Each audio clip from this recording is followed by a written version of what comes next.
Yo, what's platinum? It's your local nerd thug, spiritual platinum. That's right. That's right. Here we go. So this is going to be the intro video to what this whole entire series is about. We are speaking about the cards, the destiny cards, cards of life, the oracle. There's so many different terms: the book of Thoth, the book of life, the book of time. How many different names are there? There's tons of different names for it. So, and every country claims to be the originator of the cards too, which gives them an extra bit of mystique and mystery. But in my experience, the mystical card science, or whatever you want to call it, is literally the most precise system available today of self-knowledge and divination. Through this system, we can wake up to the realization that we're all part of a larger body of wisdom that unites humanity. Let's get to the nuts and bolts. The 52 cards in the deck represent the 52 weeks in a year. 4 suits, the regular playing cards that you're familiar with. 4 suits represent 4 seasons. The 13 lunar cycles represent the 13 faces of nobility, right? Jacks, queens, kings. If you take each suit, right, it also represents a season. I think I just mentioned that. But if you take each card from those suits, if you say the Ace of Hearts, for example, would be like the first value, right? And if you assign that as the value of 1, and the 2 of Hearts would be 2, the 3 of Hearts would be 3, so on and so forth. You go all the way to the kings, right? Or the jacks, queens, and kings. The jacks would be 11, the queens would be 12, the kings would be 13 naturally, right? You add all of those values up together, you get 364. Plus the Joker, right, which is 365 and a quarter, right, which is the exact precise amount of days in the year. This is sort of like a very unique map for Earth. It's essentially this system that can sort of break down our reality all around us. And it's kind of like looking into the Matrix, so to speak, because everybody has a card. And if you dig deeper into the cards science, you can start to see that everybody has multiple cards. We'll go into the 4 suits. So you have hearts, which are going to represent your emotions. They're going to represent related to feelings, love, family, childhood. It represents spring. It represents the beginning. It represents the initiation. People that are born in the heart suit, they're always deeply connected to their feelings. They're deeply connected to their emotions. They relate through life, and they have these important lessons through relationships with others. Hearts are the beginning. Hearts are the neophytes. Hearts are the deer in the forest. Now, can you be an old soul and be a heart? Yes, it's entirely possible. Clubs is the realm of the mind. It represents thoughts, communications, ideas. It represents education. It represents learning. It represents the technological realm, the technical realm. It represents all of the radio frequencies, all of the media you experience. It represents focus. It represents the power of knowledge, sharing that knowledge in practical ways. And clubs teach us to use our mind in conjunction with the intelligence of the other 3 suits. So diamonds represents values. It represents the material realm. It represents that which we have and that which we want to attain. It represents taking action on our ideas. Diamonds represent, if you think of the hearts as children, if you think of the clubs as maybe eternal students, you could think of diamonds as the adults of the deck. They are the people that will teach us to live with integrity, values, and also valuing the well-being of others. That's what diamonds represents. Diamonds in this world, because we live on a financial planet, diamonds clearly represents money. It represents diamonds, literal diamonds, or that which we hold valuable, right? Gold, finance, etc. Then we move on to the next suit, which is represented by spades. Spades represents death, old age, transformation, rebirth, labor, wisdom. They teach us diligence through wisdom, and also determination and self-mastery. Like the King of Spades is a master of himself and a master of his environment. The Queen of Spades is a mastery of herself.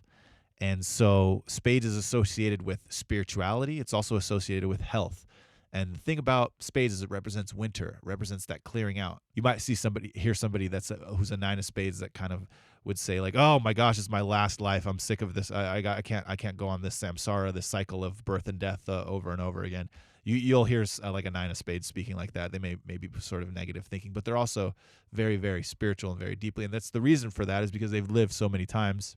Potentially, we don't know this for sure, but in my opinion, they've lived a very, very thick level of spiritual experiences over the course of their soul's journey. Maybe a little bit more about the deck of cards. It's an ancient system. It's not necessarily known the exact origins of it. It's speculated to be from Atlantis or Lemuria or some sort of ancient civilization that existed prior to this one, then passed on to the Egyptian priests that knew this knowledge, and then slowly passed on and permeated throughout our modern world. And that's the thing. If you ever notice that the deck of cards have been in your life, your entire life, in every life that you've ever known, and anybody that you've ever known, if you look all the way back throughout history, the cards are right there. The clubs, the hearts, the diamonds, the spades are all right there hanging out. And the tarot cards kind of have been integrated in order to kind of be a little bit of a protective measure to prevent people from sort of taking the knowledge. There was a time when it was forbidden to have this knowledge, to have knowledge of the cards. And if you look in the little book of Seven Thunders, so many different mentions to some sort of book of knowledge that tastes sweet upon the tongue, but bitter upon the stomach. And it's essentially when society is ready for this knowledge again, to know who everybody else is and who we all are, then it'll become spread out again in the world. And my job is to let you know, because I see it as a tool. Okay, it's a tool by which to gain more information about yourself, to be able to get closer to your own destiny. You want to be able to have access to these tools. Numerology, we'll definitely be talking about it on the Spiritual Platinum channel. Astrology, moon signs, Mercury signs, definitely going to be tapping into this. But this one I feel is the most powerful, which is why I'm doing it first, because it incorporates all of these other elements. Incorporates psychology, incorporates astrology, incorporates numerology, it's an ancient science. You can look at celebrities as examples of their cards. Tons of different celebrities. Everybody has a card, so you can look at the life of people who have lived their lives in the public domain. You could test, do they act like their card? Yes, they always act like their card. It's so crazy. It's kind of creepy. Being super skeptical, nothing was enough for me when it comes to astrology. Like I was like, okay, oh, you're Leo. Okay, well that can apply to anyone. That horoscope or whatever can apply to anyone. Anybody could take a horoscope out of a newspaper and be like, okay, it just wasn't enough. When I first encountered this system, I was blown away by how accurately it described me down to a T. I was like, what the heck is this? Like, I think it was the writings by Robert Lee Camp that I first encountered. And I was like, whoa, this is insane. This is exactly who I am to a T. And then I immediately started looking up my mom, my father, my friends, and I started noticing it's them exactly to a T. Like it described who they are. It didn't describe me. It described them. And I was like, okay, what's going on here? This is way too scarily accurate as far as who these people are and how they operate and stuff. And you cannot apply a different card to a different person. I mean, some elements are just universally human, right? But when you get down to the specifics of how this person lives their life, even to the point where they may say, oh, I don't relate to that at all.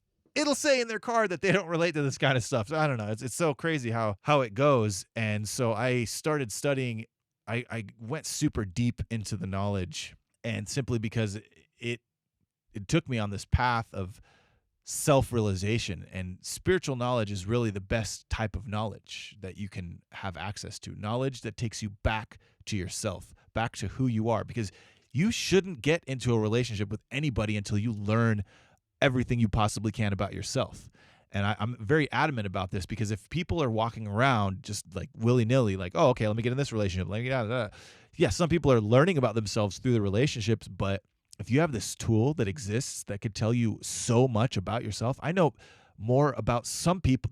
I know more about certain people than they know about themselves, just because I have access to this knowledge, just because I have access to this information.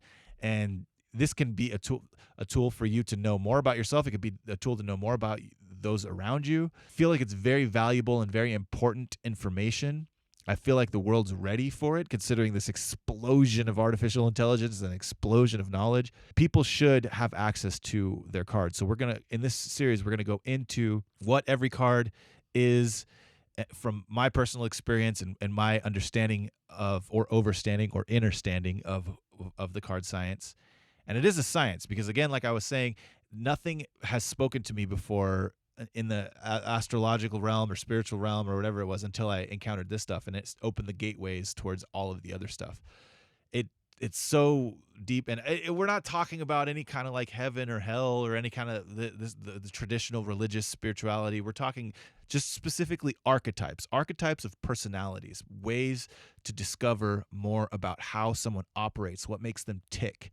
So there's a psychological element of it, there's the spiritual element of it, there's the divination element of it, there's the numerological element of it, and there's that ancient element to it where, I mean, it goes so far back that that's pretty ridiculous how old it is, and everybody claims to be the originators of the cards, like I stated earlier. I'm probably repeating a lot of stuff, but I'm excited about it, and I want to impart this knowledge upon you, the listener, the viewer, so you have access to more tools to make the world a better place. And I appreciate every single person for their card, because that's like your special gift. It's your special destiny. It's who you are. And yeah, there's only 52 of them, but the variations are so funny because there's your planetary ruling card and your birth card, and we'll go into that in future videos. But somebody can, like a Dave Chappelle, for example, he's a two of clubs person, but he's a king of clubs planetary ruling card. I would say he acts more out of the king of clubs than he does the two of clubs, even though the two of clubs is a card of conversation. Boom, man. Let's stop it right here, because we can go on for hours about all kinds of different people and what the cards really mean, because like history could repeat itself, but we choose to learn from our experiences and events and evolve our consciousness to create a better future. That's the whole purpose of this. So this is the series about Destiny cards and spiritual platinum. Let's do this. Your local nerd thug.